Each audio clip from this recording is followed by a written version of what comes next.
going to read to you something that I said online. This is about immigration and caravans and the whole situation that's kind of going on down there. But I just said, oh, for God's sakes, let's just build a giant city like Ellis Island, right at the border, dual citizenship, residency. We're learning about the country, and working helps you earn full citizenship. Millions of jobs will be created, and everybody learns integration and immigration is not a bad thing. We're learning craft and trade to either return to Mexico with your new skills to help your own country or continue to join the U.S. to do the same. That's my solution. Screw the wall. Um, that's something I posted, and that's the way I think is the stupidest solution is building a wall instead of having a solution where we tackle the issues of integration, bringing people into the country. And I don't understand what Americans complain if immigrants, both Mexican immigrants and immigrants that are trying to cross the border, decide maybe we should build this city where it's kind of a checkpoint. It's a place where they can have residency on the side of Mexico, but it's also on the other side of the border is the U.S. part. So they can come and they can build a city to have residency, inexpensive residency, and then it's kind of like the educational process through getting and getting the green card, getting the skills and the trade and everything. And then once you get that, then you come to the U.S. side where you still have residency, and then you can come in.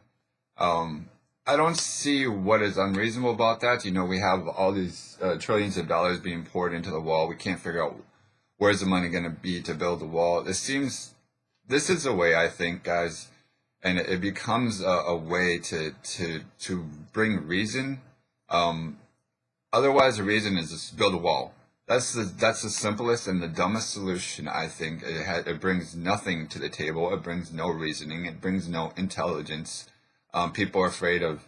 It's also welcoming, because if there's immigrants and they're escaping their country, this is for them to say, okay, before you leave our country, kind of consider this. You can get trained and come back to the country, and that will help Mexico and everything. It will help Mexico rebuild. And then at the same time, it's like, well, if you want to come to this country, you are gonna learn. And it's not stopping them and saying you're not allowed in this country. It's just like, okay, guys, this is our country. These are the laws we have. This is kind of what's required. We hope you understand. We're gonna help you. That it just seems like reasonable to me, and it's a good, safe checkpoint where it's also residency, so they can have food and water, and it's like them kind of helping build it their own. The immigrants building it their own, and kind of together building this. Starting off small, like starting off small town, and it kind of turns into a village, and then they kind of get the schools, and then they kind of build like the trade and the craft and everything, and the learning the language, and that's a big complaint about Americans is they don't learn the language when they come in. Well, it's a chance to kind of fluidly move through this process into this country. And I don't understand why this is never talked about, and why I'm the one that's crazy, and I'm the one that thinks along these lines. This is never something that gets brought up to people. It's to me, it seems like a great way for integration, and it kind of addresses both sides, I think. And to me, it seems reasonable. It's a safe house, but it's also like, you're welcome to this country. Just there's a few things you got to learn, and we hope it gets a process through correctly.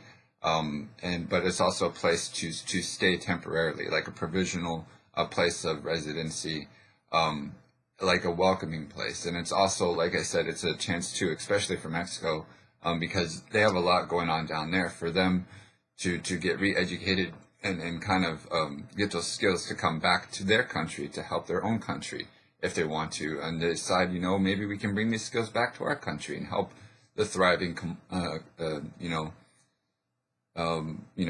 look at the resources and the things in those country, their own country, that need to be expanded on, the industries that need to be expanded on, and help educate them. Like, before you leave the country, these are the economy that we're trying to boost. So if you could reconsider maybe getting those trades and coming back to the country, or if you want to go to the U.S., these are the processes you have to go through. To me, that kind of stuff seems reasonable. That's just me, and that's crazy me. That's unreasonable to me. That's Chad's imagination gone wild. Is something reasonable, you know? And then I think people would say, "Oh, well, who's paying for this? Who's paying for this?" We can look at the issue and see how it will, in a way, the ideas start generating.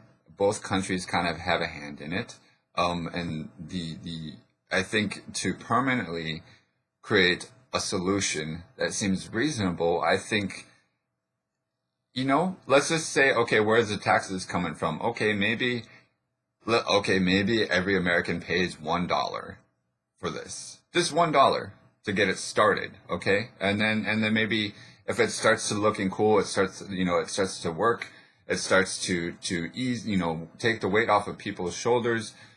That $1 will get the design and the structure, and then the next year it would be $2.